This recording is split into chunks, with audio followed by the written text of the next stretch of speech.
The Fallout TV series released a while ago and it brought a massive wave of new players into Fallout 76. If you're one of them, especially a beginner, this video is for you. I am Prizmere and here are 10 things beginners should know. Now let's head right into our first point, which is, don't be afraid of dying. Well, sort of. The only real punishment for dying is that you're going to drop everything that is in your junk tab. This will then be retrievable by yourself and other players, so if you don't make it back in time, other players could actually steal it from you. You will have a death indicator though, where the bag has been dropped, so that makes it easier to find. You can very easily counter this punishment though by making sure that you store your junk frequently in your stash box or in your scrap box. Speaking of dying, something that is not uncommon during events. Events is a pretty big topic and I do want to keep this rather simple. Essentially, it's always a good idea to join in on events, especially the big ones, and I'll get to that. They give nice experience, items, plans and such. Now we have different types of events. You have the regular yellow ones, you can start them whenever, don't have to wait for anyone. And then you have the two big events. These ones you will have a very hard time soloing, and some of them will be entirely impossible for you to solo, so make sure when you join them that you don't start them immediately. Wait for people to join up with you so you can take on the event together. Most of them you have to interact with something or talk with someone to start them, but there are certain ones that just require you to walk in the area. Off the top of my head, Eviction Notice is one that you just need to walk into a location and it will just start up, which is kind of unfortunate because it's one of the most difficult events that there is in this game. For these two big types of events, you can open your map and check your bottom left. You can open up the menu and you will see when it started and how many players are participating. Moving on to the next topic. Tag everything. This is mainly aimed at when you have events with a lot of people, where enemies die left and right. If you tag any enemy, no matter how much damage you do, you can just shoot it once with a weak weapon and someone else completely obliterates it. You are still going to get all of the experience that you normally would have. And so a really great way to level up, I would assume especially early, is to join in on all of these events that you find if you have a lot of people participating, and you just try to tag everything and you're going to get a bunch of experience that helps you out tremendously in your journey to level up a bit. Loot is personal. When you are exploring the world, and especially when you're joining in on these events and people are killing things left and right, you don't know what loot is yours. Well, the loot in this game is instanced, so pretty much any loot that you will find is actually just simply yours, so don't be afraid to loot it, just think of everything that you find as yours. Unless you are in a player's camp, but we'll get to that later. Once you have stocked up on a lot of loot, you will run into this problem, if you haven't already, which is over-encumbrance.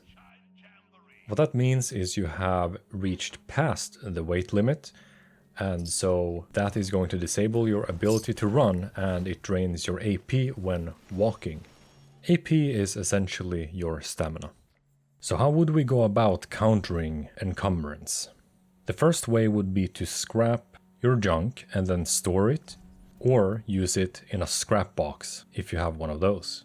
Then we would also look for items that are stackable that may weigh a lot. You can usually find that in your ammo tab, a lot of unused ammo and such. You either put it in storage or you put it in an ammo box if you have that. The scrap box and ammo box you can get from Fallout First, which I would not recommend if you're just starting out with the game. That's more for mid-high levels, in my opinion. It is quite costly after all. The second way is to utilize perk cards in order to counter some of that weight. Now you have perk cards for different categories, such as reduced weight for heavy guns, reduced weight for ballistic ammo, energy ammo, food and drinks. You're gonna want to use some of them in order to manage your weight.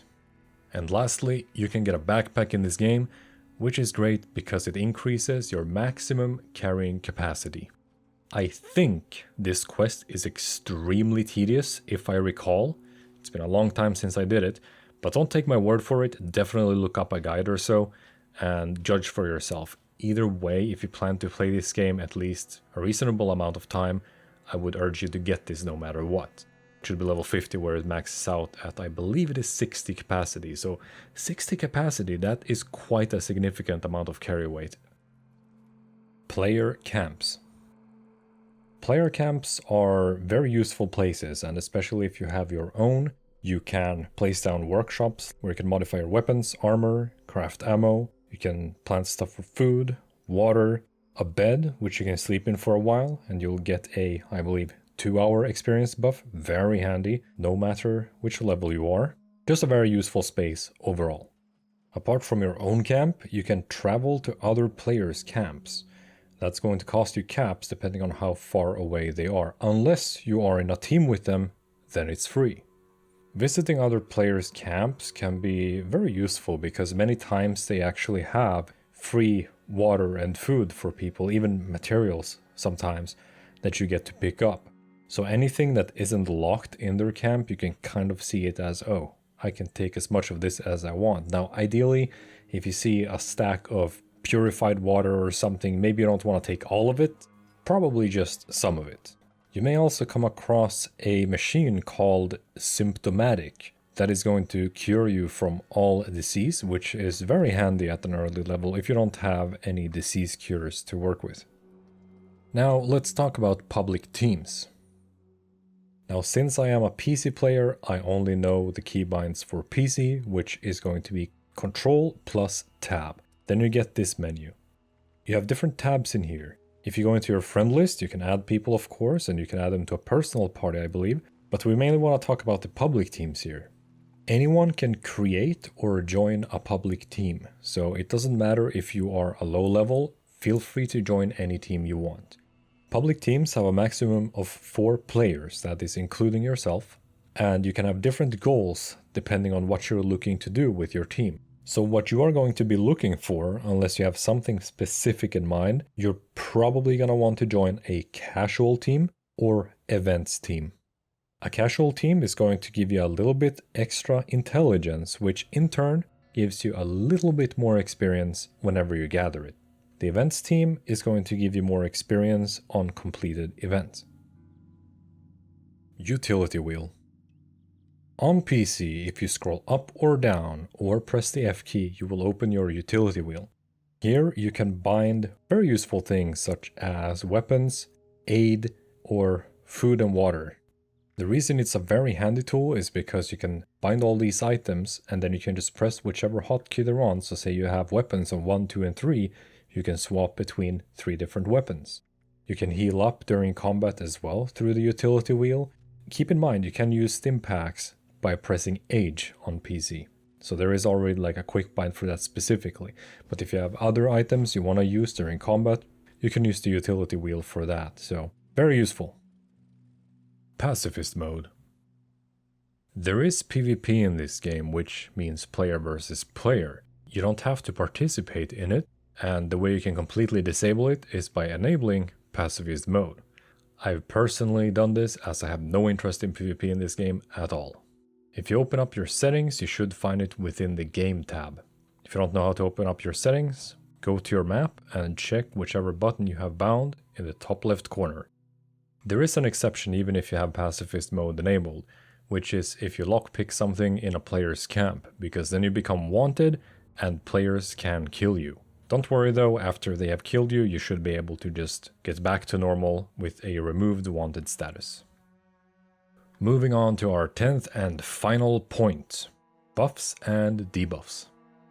If you go into your Pip-Boy and you open up the Stat tab and then you go into Effects, you can see all your buffs and debuffs in here.